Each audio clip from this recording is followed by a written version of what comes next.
dans une nouvelle émission de Tribune Libre. C'est le match Estac-Le Mans que nous allons donc décortiquer ce soir à grand renfort d'images avec Laurent Gradel notamment. Bonsoir Laurent. Bonsoir David. Rafik Mezrich qui donc enchaîne sa deuxième titularisation. Bonsoir Rafik. Merci David, bonsoir. En compagnie de Philippe Paulet, notre arbitre à l'œil d'aigle. Bonsoir Philippe. Bonsoir messieurs. Un match à sens unique, j'ai envie de dire, messieurs, parce que la première mi-temps troyenne a été, je crois qu'on n'avait jamais vu une mi-temps aussi accomplie, Laurent. De toute la saison. Oui, peut-être. Déjà contre Laval, je pense qu'on avait déjà eu une très bonne première mi-temps. Oui. Faut dire qu'on a quand même été fortement aidé par la faiblesse du Mans. Par la faiblesse du Mans. J'ai trouvé vraiment cette équipe en grand danger parce qu'aucune agressivité, toujours en retard sur le porteur du ballon, très peu de communication entre eux. Mais bon, c'est vrai qu'ils ont été quand même pas mal baladés par cette équipe troyenne qui a montré énormément de qualité au niveau du jeu. Ouais. Beaucoup d'occasions donc pour cette équipe troyenne, mais pas beaucoup de concrétisation finalement. Certes, il y a 2 buts au bout, mais c'est finalement pas assez parce que quand on voit proportionnellement, on regrette qu'il n'y ait pas 4-0 pour que le match soit définitivement plié. C'est un petit peu le mal de la saison quand même. On s'aperçoit qu'on arrive à se créer beaucoup de situations dangereuses. On a été malheureux dans la finition. C'est dommage parce que justement on aurait pu peut-être s'épargner d'avoir un petit peu une deuxième mi-temps avec quelques frayeurs. C'est vrai que si jamais on rentre à la mi-temps avec 3-0 ou 4-0, il n'y a absolument rien à dire. Alors c'est vrai que c'est dû aussi au fait que l'Estac n'aligne jamais vraiment la même attaque. Grax était le titulaire jusqu'à maintenant, il est blessé. Camara avait pris sa place avec brio, il faut bien le dire, il était blessé. On a fait maintenant un essai avec Caceres. Donc finalement, est-ce que c'est pas un problème de repère, Rafik? C'est difficile. Chacun doit avoir son style de jeu, donc pour s'adapter. Je ne suis pas sûr que ce soit un problème de repère. J'ai plus l'impression que l'Estac a un équilibre beaucoup plus important qu'on ne le pense. On a toujours les remplaçants qui apportent quelque chose, notamment offensivement. Je vous trouve un peu gourmand sur l'Estac. Je trouve que 2-0, un entraîneur signe de suite. Je pense que c'est une super opération pour l'Estac.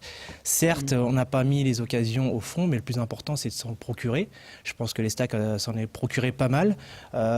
Ils ont un capital confiance en ce moment qui est important. Je crois qu'il faut positiver et aller de l'avant. Ce qui est patent quand même dans cette rencontre, c'est que Le Mans n'a absolument rien proposé, Laurent. Mais alors, quand on dit rien, c'est rien du tout.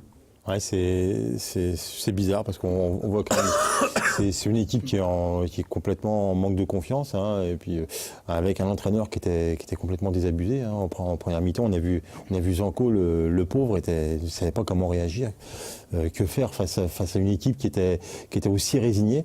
Et puis par contre, en deuxième mi-temps, ils ont montré un autre visage, mais ils ont surtout montré un autre visage par rapport au changement un petit peu tactique des Troyens. On a joué nettement moins haut, on s'est mis à reculer, on était un peu moins agressif en premier rideau, surtout les attaquants. Et donc ils ont su profiter de cette aubaine, mais bon, il y a eu encore une foule d'occasions pour les Troyens en deuxième mi-temps. Alors c'est le moment pour Philippe Paulet d'intervenir, car la séquence qui nous intéresse, c'est la séquence qui est liée à la blessure de Mohamed Camara. Mohamed Camara qui va sortir et qui va être blessé pendant environ plus de 3 semaines. Alors on va regarder la blessure qui occasionne donc ce forfait. Voilà, avec ce tacle par derrière. C'est bien ce qu'on a vu des tribunes, hein. Les 2 joueurs ils vont pour jouer le ballon, hein, ils se blessent eux-mêmes. Oui, non, il n'y a pas de faute dessus. Alors il faudrait qu'on m'explique. Regarde, voilà. Bon, quand on regarde bien, le joueur part en première intention sur le ballon. On va peut-être le voir plus précisément ici. À l'arrière, je ne sais pas. Nous, les tribunes, on n'avait pas l'impression. Hein. On a plus l'impression qu'il se vrille lui-même la cheville, et surtout que l'arbitre est juste à côté. Hein. Bon, pour moi, ça confirme ce que l'on avait vu des tribunes.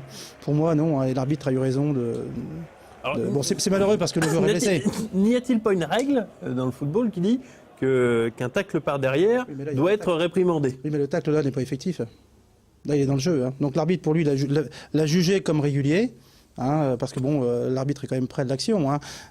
Et donc dans ces cas-là, malheureusement, même si le joueur est blessé, lorsqu'il y a une faute, effectivement, Ouais. lorsqu'il y a une faute, lorsque le joueur est blessé, là, dans ces cas-là, on revient et on met le jaune, on met le rouge.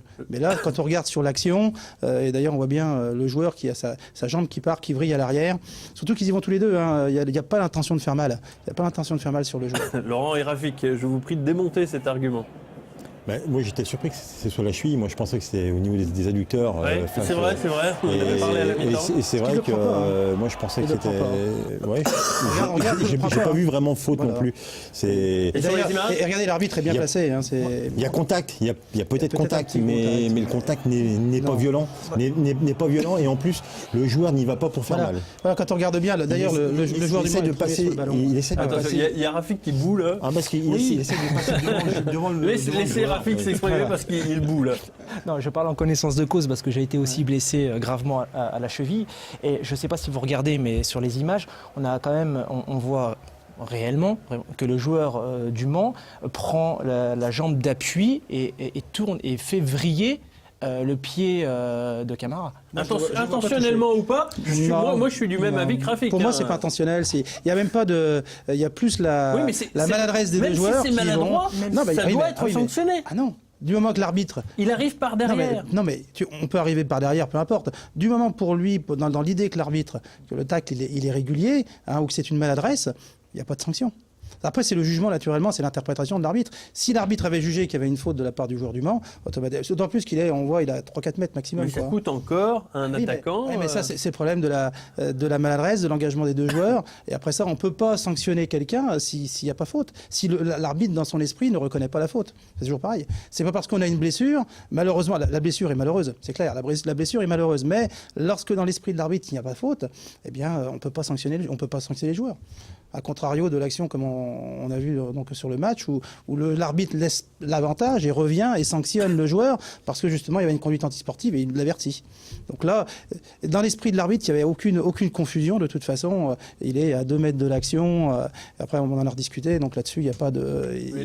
Messieurs, on clôt le débat. Voilà, il n'y a pas de. Je pense qu'on va Il n'y a laisser pas d'interprétation. Après, c'est dans l'esprit de l'arbitre. Nous, on n'est pas sur le terrain, donc c'est toujours pareil. Hein, mais aux images, et puis déjà par on reçoit bien. la conversation de l'arbitre. C'est très bien. Vous avez gagné. Vous avez gagné. Vous n'aurez même pas besoin de faire appel à votre petit bouquin. C'est pas une question Il n'y a pas de problème. d'expliquer les choses. Allez, Après, la blessure est malheureuse. Voilà, je me tais. Ça Voilà. suffit. On passe à la prochaine séquence. C'est la séquence de l'homme du match.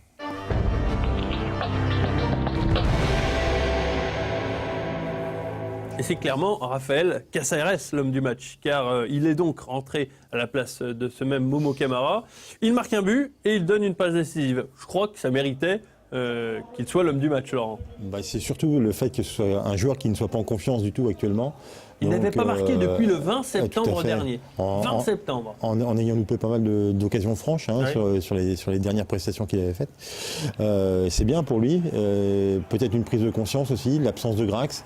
La blessure de Momo Camara qui était vraiment un élément important du système troyen en ce moment, Oui. depuis qu'il jouait. Et donc peut-être ça y a déclenché quelque chose. Et puis voilà, donc à la finition, il arrive à... Même si c'est pas très académique, le premier but, puisque c'est un pointu, mais c'est le geste de l'attaquant. Geste d'attaquant. Et derrière, un super 1-2 avec Marcos, et il délivre une passe décisive de très bonne qualité. Voilà, avec un bon geste de Marcos. Marcos qui va ensuite se décaler au second poteau pour trouver une bonne tête. C'est magnifique du football comme ça. Donc c'est bien parce que moi, Caceres m'a fait très, très grosse impression sur le premier mois. On pensait que ça allait être quelqu'un qui allait nous apporter énormément et qui avait un potentiel aussi bien technique que tactique pour être sur le front d'attaque troyenne. Et donc là, ça leur met un petit peu en selle à un moment important où on va avoir besoin de lui, à mon avis. Ouais. Caceres, même potentiel, vous Oui, si les stacks l'a recruté, c'est qu'il avait un potentiel assez important. Il a quand même la taille aussi. Je pense que là, il est rentré. Je crois qu'il Curieusement, il ne s'en sert pas tant que ça de sa taille. Il aime bien prendre la profondeur. C'est quand même dommage parce qu'il est quand même assez grand. Il devrait jouer un petit peu de son corps, comme l'a fait d'ailleurs très bien. J'ai oublié son Marcos. Marcos, pardon. Il le fait souvent, Marcos. de Oui, toute façon, qui a bien travaillé avec son corps pour remettre une balle à Caceres sur le côté. Ouais. Mais Caceres, il y a eu très peu de temps entre son entrée et le but qui a permis d'avoir un capital confiance important. Messieurs, l'Estac est 4e du classement. évidemment, on répète du côté de l'Estac qu'on cherche avant tout le maintien, mais on ne peut pas s'empêcher de penser que finalement, la troisième place n'est pas loin, et donc on peut peut-être penser à la Ligue 1. Quand on voit les situations de Reims et Clermont, bon, Bastia a l'air un petit peu loin au classement, mais on se dit que finalement, c'est peut-être un petit peu envisageable. Je vais peut-être répondre là-dessus. Je pense qu'il va falloir laisser 3 tranquillement derrière et pas mettre la pression à 3. Je pense que c'est là où ils sont les meilleurs, sans avoir la pression. Il faut laisser Reims devant nous et pourquoi pas accélérer sur les derniers mois. Je pense que s'ils vont être primordiaux sur la montée. Clermont, qui vient de perdre son attaquant, son meilleur attaquant, son meilleur buteur, Rivière. À mon avis, a perdu un joueur important. Il jouait déjà sans Alessandrini qui était suspendu. Pour ce match-là. En plus, Michel Derzakarian met un petit peu le feu. Oui. Par certaines déclarations avec le public, avec la mairie, et ainsi de suite. Donc c'est peut-être pas c'est pas le bon climat. C'est pas le bon climat en ce moment. Donc moi je pense que Reims est quand même bien parti pour aller au bout. Parce que je pensais qu'ils allaient s'effondrer, mais ils sont quand même présents. Là, ils ont un match très important ce soir contre Sedan. Ouais. Mais s'ils font un résultat ce soir contre Sedan, Reims et Bastia seront très difficiles à aller chercher. Donc il ne restera plus qu'une place. Mais on est d'accord pour dire que ça se réduit un petit peu quand même. Hein. Ça se réduit un peu. Entre les Stacks, entre Clermont, entre Reims, Nantes.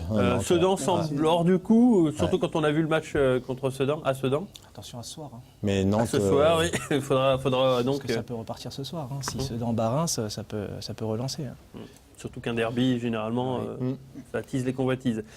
Merci messieurs d'avoir analysé ce match. l'Estac donc joue dès vendredi. Ça ne traîne pas, hein, on enchaîne. Ensuite, il y aura le match contre Guingamp mardi. Eh bien, je vous propose de se donner rendez-vous lundi prochain pour une prochaine émission de Tribune Libre. Merci messieurs et à lundi.